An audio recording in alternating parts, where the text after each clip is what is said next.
नमस्कार, मैं हूं पीयूष त्रिपाठी और आप देख रहे हैं हमारा विशेष कार्यक्रम सितारे हमारे। आप सभी दर्शकों का इस कार्यक्रम में स्वागत है। आज हम बात करेंगे आज के पंचांग की, व्रत त्योहार की और साथ ही में आपको आपका राशिफल भी बताएंगे। इसके अलावा हम बात करेंगे पिशाच विमोचनी व्रत की। जी, प्रेतत्व में पड़े हुए सभी पितरों की मुक्ति के लिए क्या करना चाहिए। इसके अलावा आपके फ़ोन कॉल्स होंगे, आप सीधे फ़ोन करके अपने प्रश्न पूछ सकते हैं। हमारा फ़ोन नंबर है 07714008777। अब से आधे घंटे तक लगातार ये फ़ोन लाइन खुली रहेगी और हमें आपके फ़ोन का इंतज़ार रहेगा। तो चलिए कार्यक्रम की शुरुआत करते हैं, जानते हैं आज का पंचांग। आज शुभ संवत 2077 शक 1942 सूर्य दक्षिणायन का मार्गशीर्ष महीने की शुक्ल पक्ष की चतुर्दशी तिथि और दिन सोमवार। चतुर्दशी रात्रि को 6:46 तक, रोहिणी नक्षत्र 3:40 तक। आज चंद्रमा वृषभ राशि में होंगे। आज का राहु काल 8:02 से 9:23 तक होंगे। तो दोस्तों, ये तो था पंचांग और अब बात करते हैं पिशाच विमोचनी चतुर्दशी व्रत की। पुन्नामनो नरकाद अस्मत् पितरम त्रायते सुतः। बार बार उत्पन्न होने वाले नरकों से जो बचाए उसका नाम पुत्र है। तो ऐसा माना जाता है कि पितरों की मुक्ति की जिम्मेदारी भी पुत्रों के सिर पर रहती है। पुत्रों के, पौत्रों के, प्रपौत्रों के सिर पर होती है। मार्गशीर्ष महीने के शुक्ल पक्ष की चतुर्दशी को ये पिशाच विमोचनी श्राद्ध काफी प्रसिद्ध है। कहते हैं कि इस दिन अज्ञात पितरों के श्राद्ध कराने से घर के सभी प्रकार के संतत्यावरोध दूर होते हैं और सभी प्रकार के कष्टों की निवृत्ति होती है। माना जाता है सनातन के अनुसार कि यदि सूतकंच निवर्तेत सपिंडीकरणम विना तस्मात् पुत्रस्य कर्तव्यम सूतकांते सपिंडनम, कि यदि घर में किसी को भी प्रेतत्व पड़ा हो तो ऐसी स्थिति में घर में शांति नहीं होती, घर में किसी प्रकार का शौच यानी अशौच सदा बना रहता है। इसलिए पुत्र का कर्तव्य है कि वह अपने पितरों की मुक्ति के लिए प्रयास करे।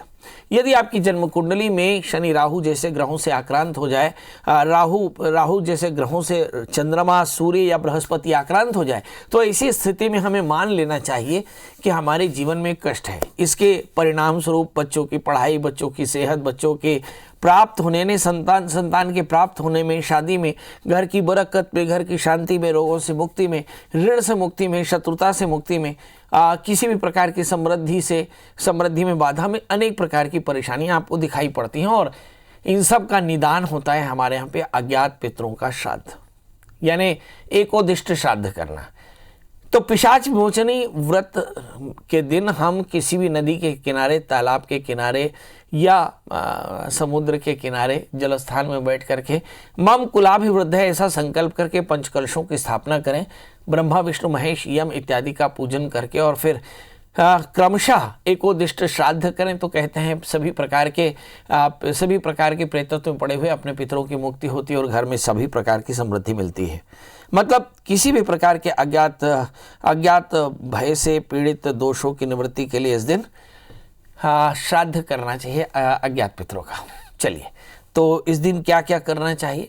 इस दिन हमें तीर्थ का स्नान करना चाहिए, जप करना चाहिए, तप करना चाहिए, व्रत करना चाहिए, दान करना चाहिए, संयम करना चाहिए, साधना करना चाहिए, क्योंकि पूरा का पूरा मार्गशीर्ष महीना तप और साधना के लिए बड़ा महत्वपूर्ण माना जाता है। इससे तन, धन और बल तीनों ही प्रकार की संतुष्टि होती है और तीनों प्रकार के लाभ आपको मिलते हैं। तो चलिए, पिशाच विमोचनी व्रत के दिन हमें क्या करें। तो भगवान शिव के सानिध्य में बैठ करके आप अज्ञात पितरों का श्राद्ध कर सकते हैं, नांदीमुख श्राद्ध कर सकते हैं, या दूसरे इतर पुत्र कामेष्टि श्राद्ध कर सकते हैं, कामेष्टि श्राद्ध कर सकते हैं। और ऐसे अनेक प्रकार के जो श्राद्ध है वो करना चाहिए। तो इस दिन हमें पितरों का तर्पण करना चाहिए, तीर्थों का दर्शन करना चाहिए, तीर्थ में स्नान करना चाहिए, भगवान शिव का पूजन करना चाहिए और सूर्य को अर्घ देना चाहिए, भगवान शिव का पूजन करना चाहिए। ये इतने विधान शास्त्र में कहे गए।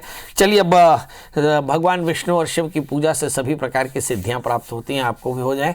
अब 12 राशियों का सफर शुरू करते हैं। जानते हैं 12 राशियों में पहली राशि आती है मेष यानी। सबसे पहले तो ग्रहों की स्थितियां देख लें कि ग्रह कितने बदले। मतलब रोज के हिसाब से हम देखें तो कोई ग्रह बदला नहीं, एक भी ग्रह बदला नहीं। मतलब लग्न में मंगल पड़े हैं वो ऐसे ही ऊर्जा देने वाले हैं। धन स्थान में चंद्रमा राहु पड़े हैं जो बताते हैं कि परिवार को लेकर के थोड़ी सी चिंता हो सकती है, निर्णय लेने में थोड़ी सी परेशानी, यात्राएं आप भी शुभ नहीं हैं और लाइफ पार्टनर को आज भी थोड़ी सी तकलीफ हो सकती है, सावधान रहने की जरूरत है। भाग्य आज भी आपका बली है, राज्य सत्ता में शनि बैठे हैं तो सत्ता आपको देते रहेंगे, बड़ों का आशीष मिलता रहेगा, मतलब कोई बहुत बदलाव नहीं है।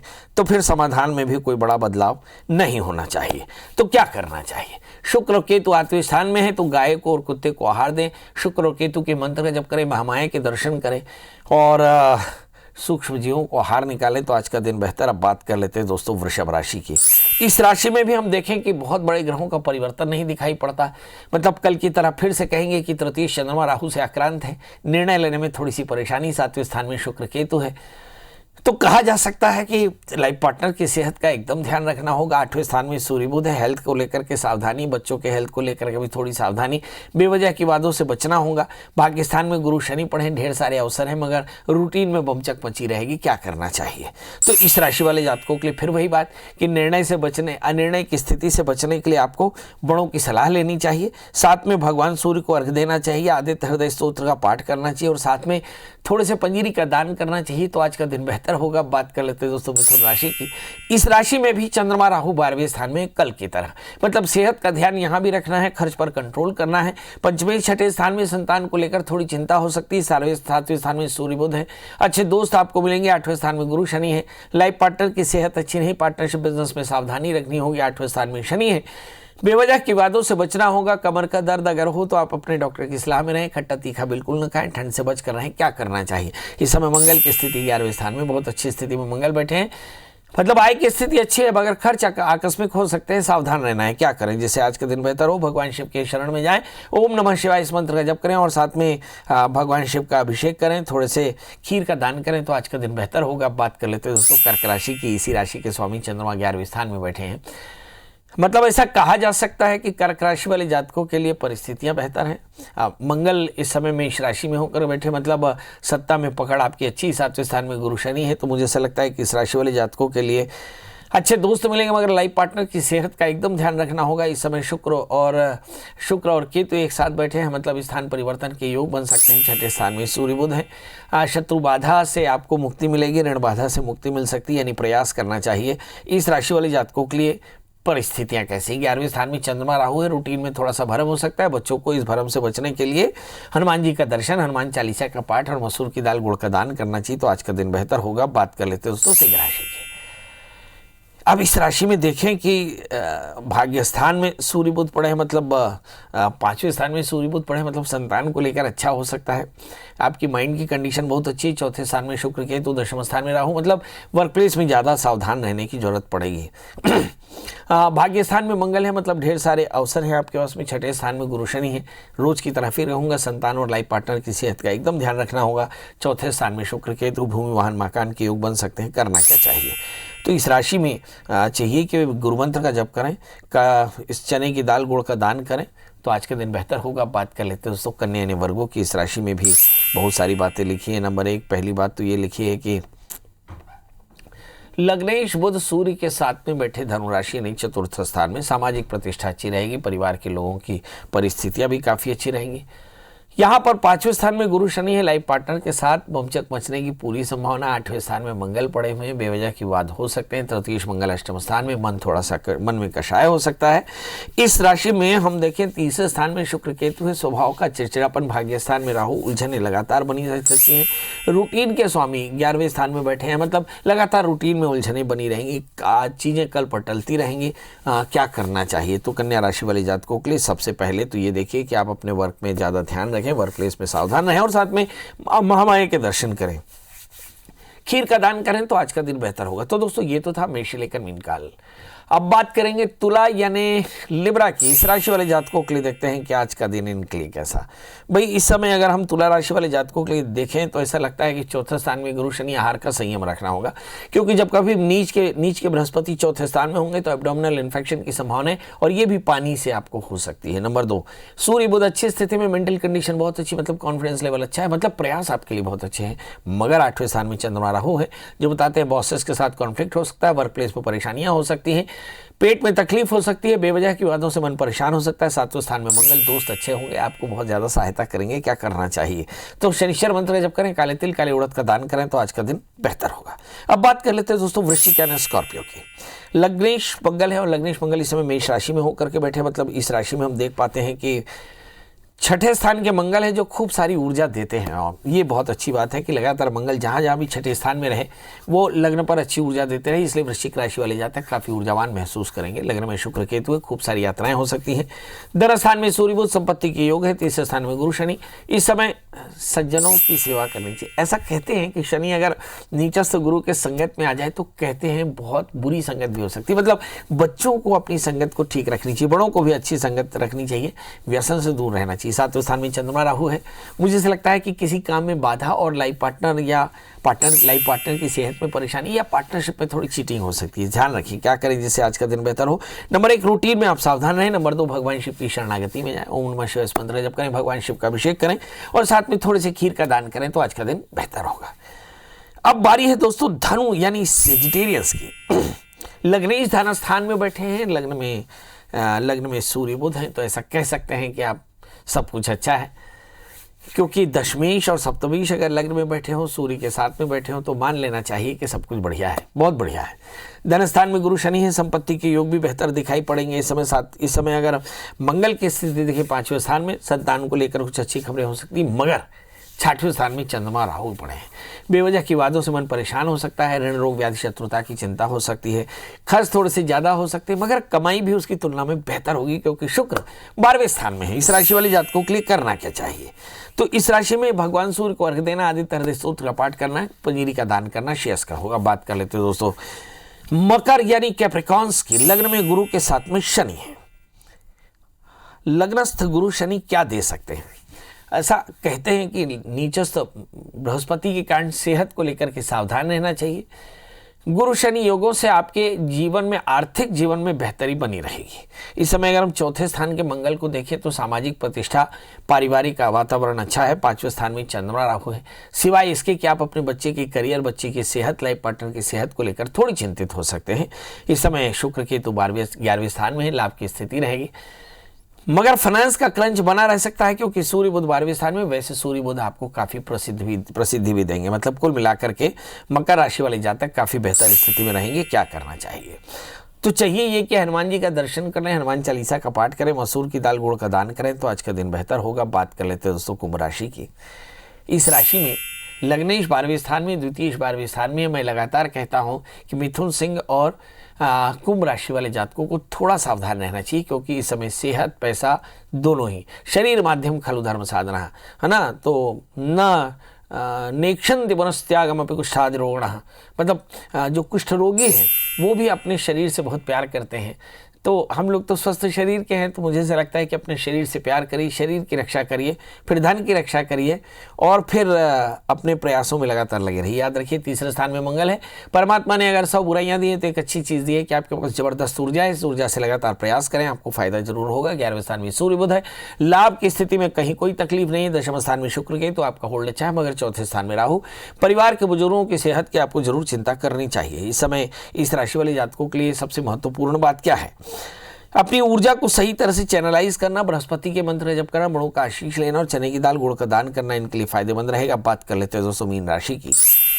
12 राशियों में यही वो राशि है जिसमें सब कुछ बेहतर दिखाई पड़ता है, सिवाय इसके कि थोड़ा सा कन्फ्यूजन है क्योंकि 3रे स्थान में चंद्रमा राहु है। कुछ ऐसे भी कह सकते हैं कि भाई बहुत ज़्यादा क्रिएटिव है, पर मुझे से लगता है कि ना, परिवार को लेकर के थोड़ी चिंता हो सकती है। इस राशि में संतान को लेकर के चिंता हो सकती है। अलावा हम देखें कि 11वें स्थान में गुरु शनि है, राजयोग है, सत्ता के साथ बढ़िया सहकार दिखेगा, वर्क प्लेस में आपको अच्छा होल्ड मिलेगा, बॉसेस की कृपा होगी, पितरों की कृपा होगी, यानी लाभ की स्थिति है। अगर हम मीन राशि वाले जातकों के लिए देखें, भाग्य स्थान में शुक्र केतु, तो अवसर भी आपको कमोवेश मिल ही जाएंगे। 10वें स्थान में सूर्य बुध है, वर्क प्लेस में आपको अच्छा होल्ड मिलेगा। मतलब कुल मिलाकर के मीन राशि वाले जातकों को संतान को लेकर चिंता, निर्णय में थोड़ी सी परेशानी और नित्यचर्या यानी रूटीन आपकी थोड़ी सी रेगुलर रहेगी। इससे आपको बचकर रहना है। क्या करें जिससे आज का दिन बेहतर हो? महामाया की शरण में जाएं, शुक्र के मंत्रों को जप करें, चीनी का दान करें तो आज का दिन बेहतर है। तो दोस्तों ये तो था मेष से लेकर के मीन। और हमारे साथ पहले कॉलर जुड़ चुके हैं हर्षवर्धन जी। हर्षवर्धन जी आपका बहुत बहुत स्वागत है, बताइए क्या जानना चाहते हैं? नमस्कार पंडित जी। जी नमस्कार। मैं अपनी दीदी के बारे में पूछना चाहता हूँ। डेट ऑफ बर्थ बता दें हर्षवर्धन जी।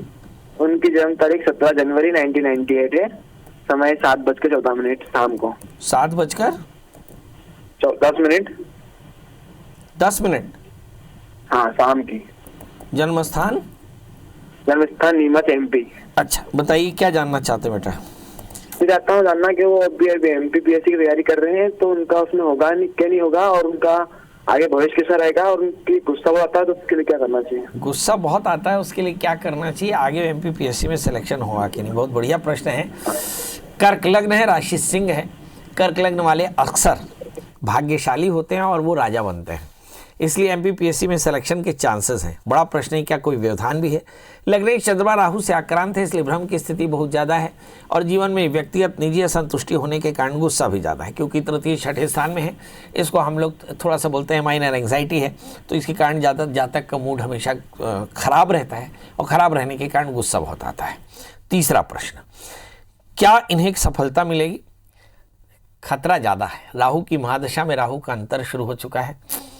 यदि अपनी ज़िंदगी का 100% देंगे तो 100% सिलेक्शन होगा, पर बड़ा प्रश्न ये है कि 100% देने में बड़ी तकलीफ होगी, क्योंकि चंद्रमा राहु से आक्रांत है और राहु दूसरे स्थान में बैठे हैं, यहीं से विद्या देखी जाती है। मतलब कुल मिलाकर के जो भी निर्णय ले रहे हैं उसमें एक चीज़ एकदम याद रखिए कि आप कोई भी सहायक पाठ्यक्रम, जैसे आपने ग्रेजुएशन कर लिया हो तो PG करने के लिए MBA या दूसरी तरह की चीज़ें, दूसरी तरह की क्लासेस ज्वाइन कर लें, ताकि UPSC या MPPSC में सिलेक्शन होने से पहले तक जो भी प्रोफाइल में गैप आए वो आपका फुलफिल होता रहे। नंबर 2, किसी प्रकार के आध्यात्मिक उपाय की जरूरत है, एकदम जरूरत है। रुद्राभिषेक करें, शनिवार का व्रत करें, काले तिल का दान करें, एक 4 कैरेट का मोती, 4 कैरेट का टोपाज धारण करें तो कल्याण होगा। हमारे साथ अगले कॉलर हैं संगीता जी, आपका बहुत बहुत स्वागत है। बताइए क्या जानना चाहते हैं। प्रणाम पंडित जी। एकदम प्रणाम। बताइए डेट ऑफ बर्थ। मेरे पति है, उनका डेट ऑफ बर्थ है 2/4/63 और समय बता दें। और दोपहर का 2:45। और जन्म स्थान बता दें। जन्म स्थान है मुंबई बांद्रा। जी बताइए क्या जानना चाहते हैं। और मेरा नाम है संगीता और मेरे डेट ऑफ बर्थ है 3/8/71। अरे एक मिनट। हाँ 3/8/71 और एक मिनट 3 अगस्त 1971 और समय बता दें। सुबह का 6 बजे। और जन्म स्थान बता दें। बुल्डाना महाराष्ट्र। जी बताइए क्या जानना चाहते हैं आप दोनों अपने लिए। मुझे पूछना है पंडित जी कि हम दोनों में बहुत झगड़े होते हैं और ये बहुत यानी तंबाकू भी खाते हैं, ड्रिंक भी करते हैं और बहुत झगड़े होते हैं, तो क्या इनको कैसा ये ऐसा क्यों होता है और क्या समझ गया। कुल मिलाकर के आपका जन्मलग्न कर्क है और आपकी राशि, आपकी निजी राशि जो है वो वृश्चिक है। आपके 7वें स्थान में मंगल के साथ में राहु है और फिर एकादश जो सप्तमी शनि 11वें स्थान में बैठकर फिर राहु से आक्रांत है, यानी पोस्ट मैरिटल लाइफ आपकी बहुत बेहतर नहीं रही, लगातार कॉन्फ्लिक्ट होते रहे। बात करते हैं आप अपने पति की। आपके पति का भी जन्मलग्न कर्क है और राशि उनकी भी कर्क है। चंद्रमा से आक्रांत राहु है और तृतीय बुध भाग्य स्थान में बैठे हैं। मतलब वैसे जो है मुझे से लगता है असंतुष्टि का स्तर बहुत ज़्यादा है। 7वें स्थान में शनि है, काफ़ी विवाद होते होंगे, स्वभाव में गुस्सा ज़्यादा है। इस जातक के साथ में हम क्या कर सकते हैं। सवाल यह है 2018 से 21 यानी लगातार शनि के अंदर दशाएं चल रही हैं। शुक्र में शनि के अंदर में मैरिटल लाइफ में काफ़ी ज़्यादा कॉन्फ्लिक्ट हो सकते हैं। बड़ा प्रश्न है निर्णय क्या करना चाहिए। तो आपको मंगल का व्रत करना चाहिए, नमक तेल का त्याग, मंगल स्तोत्र का पाठ करना चाहिए और अपने हस्बैंड की और खुद की काउंसलिंग विधिवत करा लें तो काफ़ी बेहतर होगा। ममता, अगली कॉलर ममता जी है। ममता जी आपका बहुत बहुत स्वागत है। बताइए क्या जानना चाहती हैं। मुझे अपने बेटे के बारे में जानना है। डेट ऑफ बर्थ बता दें। 22 अगस्त 1994। समय बता दें। सुबह का 7:15। जन्म स्थान बता दें। डबरा। जी डबरा जिला ग्वालियर। ग्वालियर। डबरा जिला ग्वालियर। जी बताइए। मुझे उसके मैरिज के बारे में पूछना है। इसको कोई लड़की पसंद है क्या? पसंद थी मगर गुरुजी वो उससे बड़ी है और मांगलिक है वो लड़की, वो नहीं करना चाहती है उससे मैरिज। चलिए ये देखते हैं, लड़की नहीं करना चाहती शादी, पर शादी होगी कहाँ। इस बच्चे का जन्मलग्न सिंह है, राशि इसकी कुंभ है। इसकी शादी 6 अप्रैल 2021 के बाद 1 वर्ष के भीतर हो जाएगी। मतलब अब से लेकर के इस बच्चे की शादी में सिर्फ 6 महीने का फर्क है। तो आप तैयारी करिए। 7वें स्थान में शनि के साथ में चंद्रमा है, मान के रखिएगा इस बच्चे की शादी में वही होगा जो ये चाहेगा। इसलिए मेंटली प्रिपेयर रहिए और अपने मुंह से किसी भी तरह का विवाद न करें, क्योंकि हो सकता है कि बहू वही हो जिसके यहाँ बात चल रही हो। बहरहाल करना क्या चाहिए, शादी से पहले एक छोटा सा अर्क विवाह करा लें। शनिवार, रविवार या हस्त नक्षत्र में ये अर्क विवाह कराया जाता है नांदी मुख श्राद्ध के साथ में। और अगर आप चाहते हो कि बच्चा और सुखी हो तो मंगल का व्रत करना शुरू कर दीजिए, मंगल स्तोत्र का पाठ करना शुरू कर दीजिए। इस बच्चे को एक अच्छा सा 4 कैरेट का इटालियन मूंगा और 4 कैरेट का टोपैस पहना दीजिए। आप देखेंगे कि बच्चा राजा बच्चा हो जाएगा और इसकी शादी भी हो जाएगी और इसका दाम्पत्य जीवन भी अच्छा रहेगा। इसके 7वें स्थान में शनि, शादी इसकी वहीं होगी जहाँ ये पहले से उस लड़की को जानता होगा। तो मेरी तरफ से बहुत साफ तौर पर हिंट है कि इसकी शादी लव मैरिज होगी। उसके लिए मेंटली प्रिपेयर रहें और कोशिश करें इस शादी को डिस्टर्ब ना करें, क्योंकि इससे बच्चे के भविष्य में थोड़ी तकलीफ आ सकती है। चलिए, तो अब आपसे विदा लेने का समय। गलतियां माफ। अगले दिन फिर हाजिर होंगे किसी नए विषय के साथ। तब तक मुझे दीजिए इजाजत। नमस्कार।